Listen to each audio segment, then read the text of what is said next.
Merci d'être si nombreux dans ce effectivement très très beau lieu de la ville de Paris, la bibliothèque historique de la ville de Paris. Merci à toute l'équipe de nous accueillir.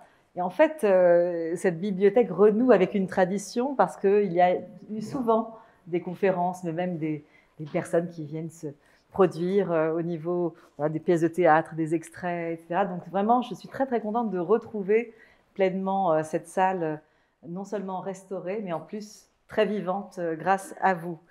Merci, chère Laurence Dufort, pour cette conférence, l'organisation de cette conférence. Merci à tous les intervenants. Dominique Massouni, historienne et maîtresse de conférences à l'Université Paris-Ouest Nanterre. Fabrice Juzac, directeur marketing de l'entreprise GHM, la fonderie des célèbres fontaines Wallace. Et puis Aurélien Meyer, associé de l'atelier Blam, qui nous parlera des fontaines, des nouvelles fontaines contemporaines que sont les fontaines dites Bouroulec sur le rond-point des Champs-Élysées. Alors, si j'ai souhaité vous rencontrer aujourd'hui, surtout faire en sorte qu'on parle un petit peu de nos fontaines, des fontaines qui embellissent la ville de Paris, c'est parce qu'au même titre que les statues, qui sont les sculptures, qui sont dans l'espace urbain, elles sont là pour embellir notre quotidien et parfois on passe à côté sans vraiment les regarder. L'idée, en fait, comme je l'ai fait en 2021, où j'avais instauré 2021, l'année de la statuaire à Paris, pour qu'on puisse lever le regard sur ce qui nous est proposé. Et j'aime à dire que dans la ville de Paris, même si on n'aime pas dire que Paris est une ville musée, c'est-à-dire qu'une ville où il ne se passe rien, où on ne peut rien bouger, en tout cas, il y a un musée dans la ville. Et ces sculptures qui nous sont offertes dans l'espace urbain sont à la portée de tous, à condition qu'on y pose le regard. Et en fait, nos fontaines, c'est un peu la même chose, puisqu'il y a énormément d'œuvres fontaines, des sculptures qui embellissent la fontaine. Je peux parler, par exemple, d'une fontaine qui n'est pas très loin d'ici, la fontaine Molière que l'on vient d'inaugurer, après une très belle restauration.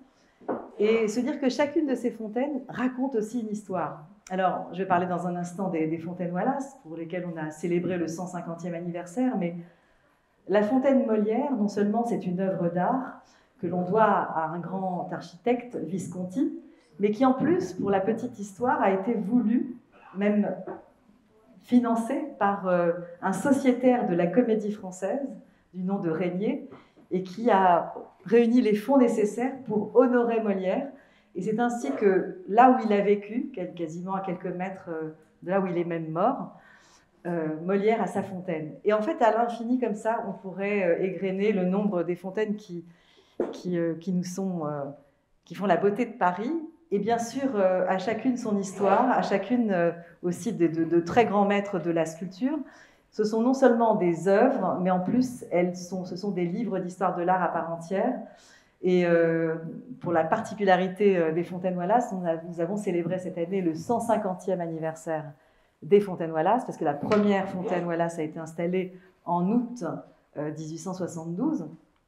Et en fait, moi, ce qui m'a beaucoup interpellée par rapport à la fontaine Wallace, outre le fait que c'est une très jolie fontaine du point de vue esthétique, mais c'est qu'elle raconte l'histoire d'un homme et elle raconte l'histoire d'un philanthrope qui a décidé, après, dans cette période de guerre, de franco-prusse, bien sûr la Commune, les Parisiens qui manquent de tout à cette époque, et un homme qui va hériter d'une fortune immense et qui va décider non seulement d'aller dans les mairies d'arrondissement pour proposer des biens, des natures, voilà, que ce soit à la fois des bons alimentaires, mais aussi même de l'argent, des ambulances.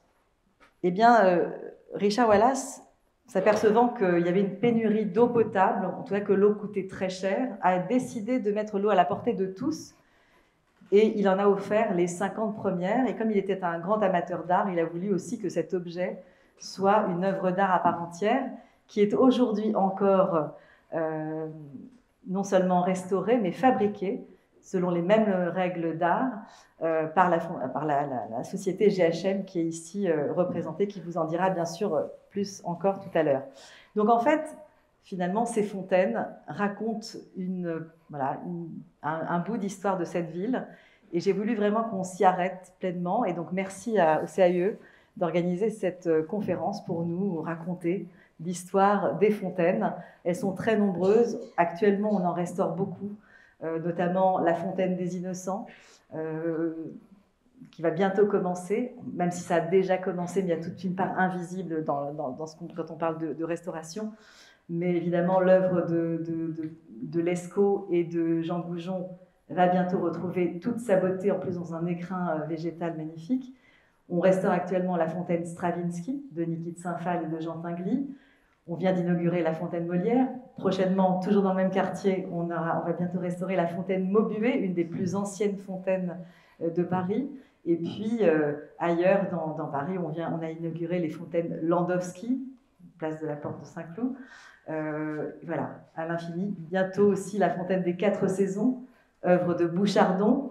Voilà, autant d'œuvres d'art et d'artistes et de grands sculpteurs qui nous ont laissé, voilà, qui nous ont légué ce très bel héritage qui est à la fois une œuvre d'art, quand on parle de fontaine, mais aussi, évidemment, un élément de vie, puisqu'on parle d'eau. Et aujourd'hui, on sait bien que l'eau est ô combien, voilà, l'or bleu, comme on dit, que l'on veut évidemment faire en sorte que ces fontaines elles restent en eau le plus possible. Alors bien sûr, les fontaines ne sont pas en eau toute l'année, il y a une période d'hivernage, comme peut-être que certains le savent, mais puis ensuite il y a la question de sobriété énergétique en ce moment, donc on est obligé parfois d'arrêter des fontaines dites à eau perdue. On laisse en revanche celles qui sont à eau recyclée. Voilà, beaucoup de choses à dire sur ces fontaines. Donc merci au CAE de nous proposer cette belle conférence et je vous souhaite bien sûr une très belle conférence à tous.